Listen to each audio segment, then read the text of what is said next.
Magagarden tayo. Tataniman natin ng gulay.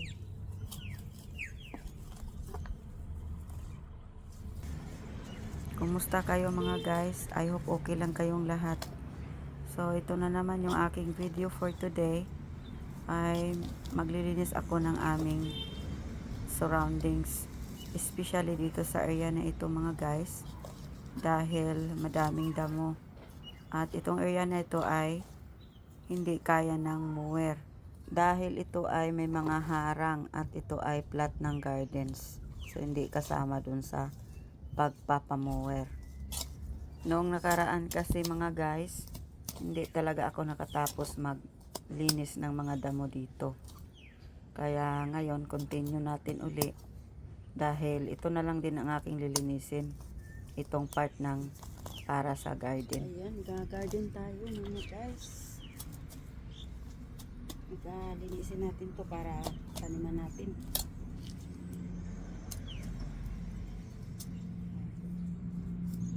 Linisin natin to para taniman ko ng gulay.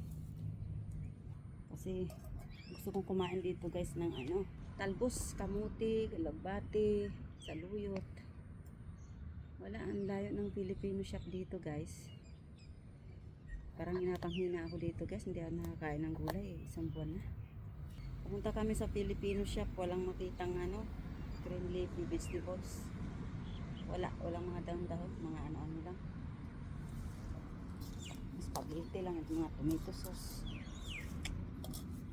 Sabon. Parang pinapanghina na ako dito, wala akong kain-kain gulay, puro. May gulay dito guys, mga ano-ano lang. Parot, broccoli, at saka pichay, pichay repolyo yan. Pichay repolyo. Pero yung ibang gulay wala. Wala yung ibang gulay. Grabe. Isapin natin to para taniman pa. Sanay kasi akong kumain guys ng alugbate, saluyot, talbos kamuti, kangkong, malunggay yan. Nilalaswa ko lang, nilalaga ko lang. Yun, okay na ako dun. So, dito wala talaga. Kailangan ko talaga magtanim dito.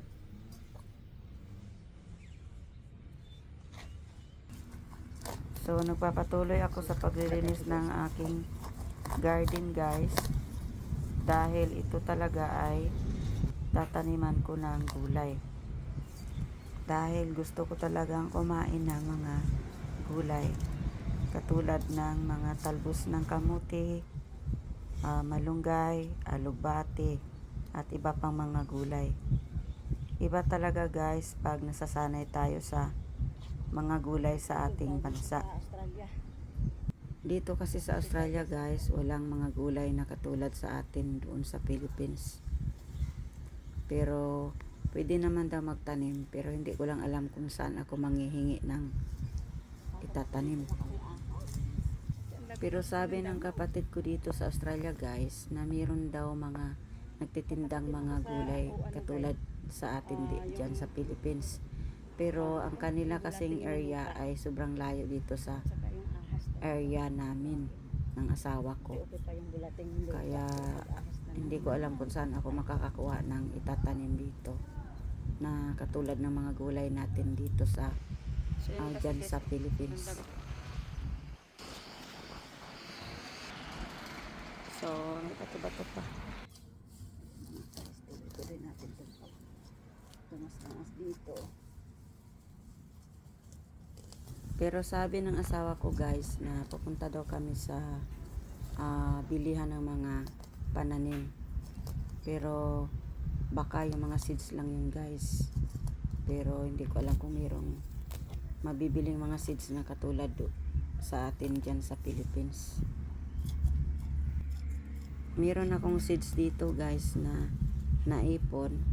Kinuha ko lang ito nung ako'y nagluto ng ulam. Ito ay kamatis, seeds ng kamatis at bell pepper. So So, kung wala talagang mabili, ito na lang yung aking itatanim. At least, makakalibre kami sa kamatis at bell pepper kung mamunga na. May tatanim ako dito guys, yung bell pepper na malalaki. Nagluto kasi ako ng humba guys, so gumamit ako ng bell pepper. Yung buto, kinuha ko. Tinabi ko yung buto. Yan ang ipatutuyuin ko yun, tapos isisidlings ko yun para itanim natin dito. Tingnan natin kung mabubuhay dito. Lalaki pa naman ng bell pepper na yun guys. Maganda. Ang mahal ng kilo dito ng bell pepper, kaya kailangan maitanim natin yun guys. Buti na itabi ko yung buto kasi bumili lang ako isang malaki. Kasi nagluto nga ako ng humba nung nakaraang binili. So, yun ang itatanim natin dito. Pag ng seedlings na siya. Kasi ano mo na yun guys eh. Sa Bisaya pa iras. Alam ko nung sa Tagalog. In English, seedlings. Seedlings muna. So, medyo malaki-laki pa tong trabahuin ko guys dito sa mga ganitong lugar.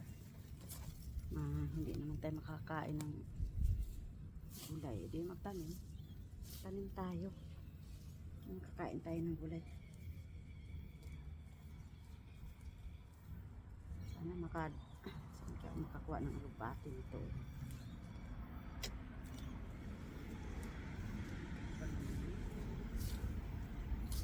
Bati at saka yung salulo.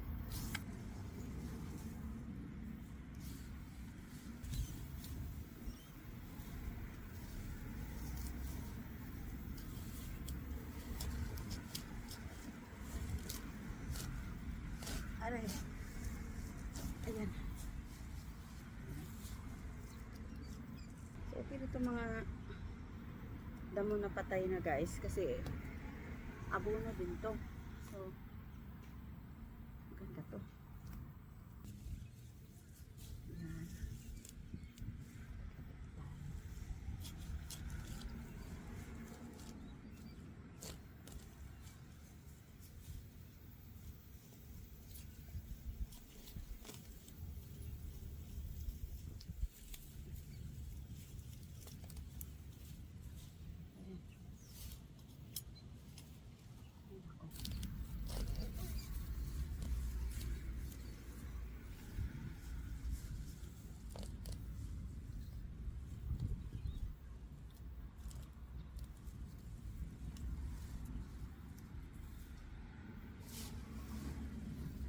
Lago kasi ng damo guys. Oh, ang tataba ng damo dito. Kasi ang lupa dito, ang ganda ng lupa.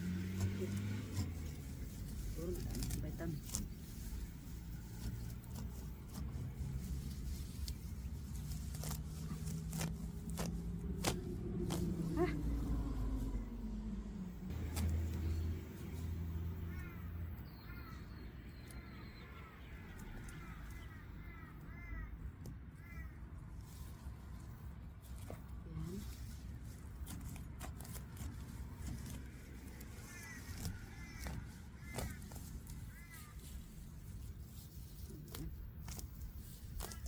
Siguro ang ahas dito.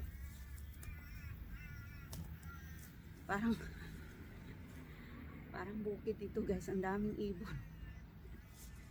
May uwak pa. Uwak, uwak. As uwak. Uwak, uwak. Uwak nga yan. Ayan, parang bukid. Pero city ito. Ang dami lang talagang ibon kasi ang daming puno dito. Paligid dito super dami puno at madaming damo. Kaya marami rin ibon. May mga butterfly pa nga dito guys eh.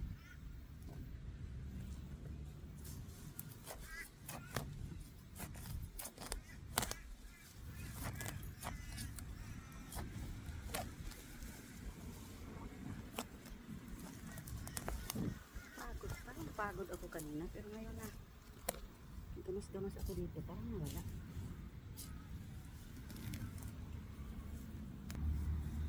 wala lang ahas. Ang problema sa akin dahil magamas ko ng damo.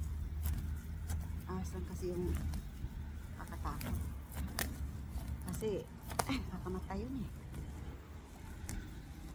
Siyempre, sino ba namang hindi matakot sa ahas?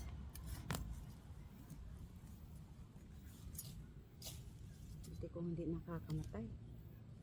Buti kung makipaglaro lang yan eh. Nangagat yun eh. Ang lason yan.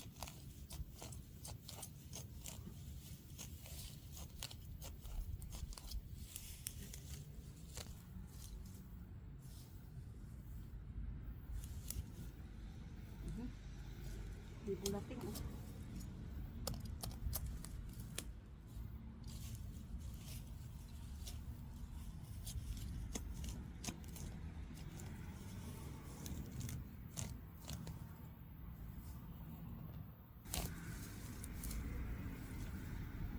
Asawa ko kasi guys wala dito ngayon, nasa trabaho kaya dibang-dibang na lang din ako dito sa paggagamas ng damo para magawa naman tayo guys. Pero tapos na ako maglinis ng bahay at nagluto na rin ako ng kanin para hapunan ko kasi dalawang araw na ako hindi nakain ng kanin guys kasi lagi akong busog ng mga kinakain dito.